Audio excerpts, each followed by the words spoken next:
Mais nous ne sommes plus un État, nous n'avons pas de frontières, nous n'accordons pas des visas.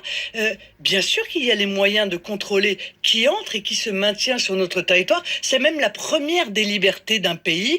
Comme vous-même, propriétaire de votre appartement, votre première des libertés, c'est d'ouvrir ou de fermer votre porte et de décider qui entre chez vous et qui n'y entre pas. Eh bien, pour un pays, c'est pareil. Notre pays, c'est notre maison commune et nous avons le droit de décider qui vient, selon quels critères, voilà. Et de toute façon, il est du droit, pour moi, inaliénable et régalien d'un pays de contrôler ses flux migratoires. Sinon, c'est pas un pays.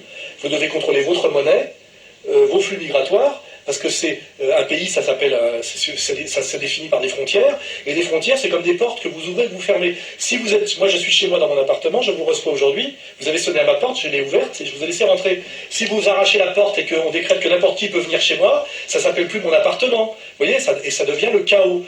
Il n'a jamais existé nulle part des pays sans frontières.